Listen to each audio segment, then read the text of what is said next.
شخص جان بوجھ کے اس نیت سے آیا تھا کہ اس نے لڑائی کرنی ہے یا بدتمیزی کرنی ہے، کیونکہ ان کے پاس کوئی ریزننگ اور لاجک تو ہوتی نہیں ہے۔ جس شخص کے پاس کوئی ریزننگ نہیں ہوگی، یا وہ پھر گالی دے گا یا وہ ہاتھا پائی کرے گا۔ تو ہم ان چیزوں پہ بلیو نہیں کرتے، ہم بلیو کرتے ہیں قانون پہ، ہم بلیو کرتے ہیں پرنسپلز پہ، ہم بلیو کرتے ہیں آئین اور قانون کی حکمرانی پہ۔ ہم نے وہاں بات کی بڑی سمپل، بھائی دیکھو اس وقت آئین پریکٹیکلی معطل ہو چکا ہے، بنیادی حقوق معطل ہو چکے ہیں۔ پورے پاکستان میں تمام سیاسی جماعتوں کو جلسے اور کنونشنز کرنے کی اجازت ہے سوائے پی ٹی آئی کے۔ یہ لیول پلینگ فیلڈ نہیں ہے، ہمارے ساتھ دوہرا معیار رکھا جا رہا ہے، قانون کا بھی، انصاف کا بھی، اداروں کا بھی۔ تو اس کے جواب میں اگر کوئی اس کی جواب جس کے پاس نہیں ہوتا تو پھر وہ ذاتیات پہ اترا ہے، تو ہمارے پاس اس ذاتیات کا ہم جواب نہیں دیتے، ہم پرنسپلز پہ اس کا جواب دیتے ہیں۔ اچھا سر، بتائیے گا کہ شیر افضل مروت صاحب کل ایک بڑا کنونشن کر کے آئے ہیں، اس ٹائپ کا آپ بھی کوئی کنونشن کرنا سوچ رہے ہیں؟ جی بالکل، ہم بڑے کنونشن کریں گے۔ وہ انہوں نے نہیں کیا، وہ پی ٹی آئی نے کیا ہے،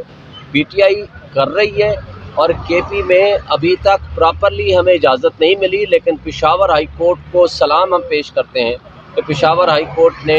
بڑے اچھے فیصلے کیے ہیں، اور کانٹیمپٹ آف کورٹ میں بھی ان کو بلایا ہے کہ جب پشاور ہائی کورٹ نے فیصلے کر دیے ہیں تو بردان اور سوات میں ہمارے لوگوں کے خلاف مقدمات درج کیے گئے، کرک میں ہمارے لوگوں کو سیدھی گولیاں ماری گئیں، اور ابھی تک پراپرلی پولیس تعاون نہیں کر رہی قانون اور آئین کے مطابق ہمیں جلسے اور ورکرز کنونشن کرنے کی، اور انشاءاللہ تعالی اس کے اوپر یہ زیادہ دیر کے لیے ہنڈرنس کریٹ نہیں کر سکیں گے۔ پورے پاکستان میں انشاءاللہ ہمارے جلسے بھی ہوں گے، پروگرام بھی ہوں گے، اور عوام آج 90% عمران خان اور پی ٹی آئی کے ساتھ کھڑی ہے، تو عمران خان کی آواز کے ساتھ جو آواز لگائے گا عوام اس کا ساتھ دے گی۔ اچھا سر، بتائیے گا کہ ایک خبر گردش کر رہی ہے کہ سائفر کیس میں عمران خان کو 15 دسمبر تک سزا ہو سکتی ہے، تو یہ اگر سزا ہوتی ہے تو خان صاحب تو الیکشن بھی نہیں لڑ پائیں گے؟ دیکھیں، جو سائفر والا مقدمہ ہے اٹ سیلف یہ غلامی کی بدترین مثال قائم کرنے کے مترادف ہے۔ سائفر کے کیس میں ہے کیا، یہ ادروائز بھی بیلیبل افینس ہے، اور میں ہوپ رکھتا ہوں کہ اگلے ہفتے تک انشاءاللہ کیس لگ جائے گا اور ان کی ضمانت ہو جانی ہے۔ اس لیے جب اس میں ضمانت ہو جانی ہے تو باقی تو کوئی کیس سیریس کیس ہے ہی نہیں۔ اور اس کیس کے متعلق میں ایک بات بتا دوں، آلریڈی سپریم کورٹ اس میں ڈکلیئر کر چکی ہے، جو نیشنل سیکورٹی کمیٹی کے منٹس سے اس کو جاری کر چکی ہے، اس میں لکھا ہوا ہے کہ انٹرفیرنس ہوئی ہے،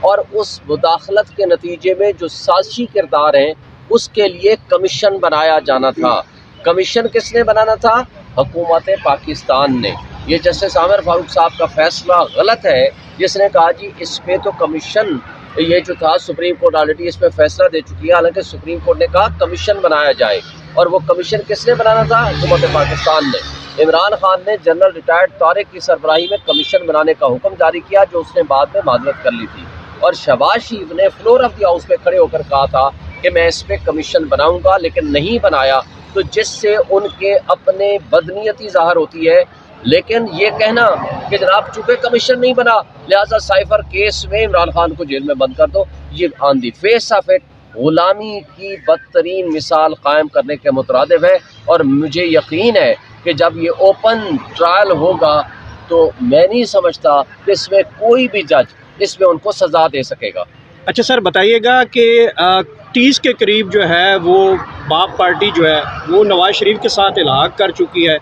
ہم تو مطالعہ پاکستان میں یہ پڑھتے تھے، سنتے تھے کہ بلوچ تو بڑے غیرت مند قوم ہے، نڈر ہیں، وہ تو نواز شریف کے ساتھ الحاق کر گئے ہیں، آپ کے ساتھ بھی کوئی اسی طرح کی کوئی جماعتیں الحاق کرنے جا رہی ہیں؟ کیا باپ پارٹی باپ کے احکامات پہ چل رہی ہے؟ یہ بھی ساتھ دیکھیں، باپ کے متعلق اس کے باپ سے پوچھا جائے۔ جو مریم نواز نے یہ کہا تھا، جو الفاظ استعمال کیے تھے، ان سے بتائیں کہ وہ کیا ودڈرا کر گئے ہیں کیا، یا باپ کے باپس کے ساتھ ان کی کوئی گٹھ جوڑ ہو چکی ہے۔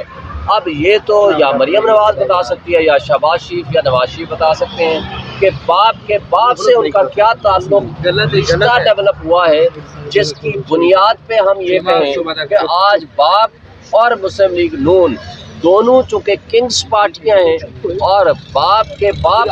ان کے تعلقات بہت قریبی ہو گئے ہیں،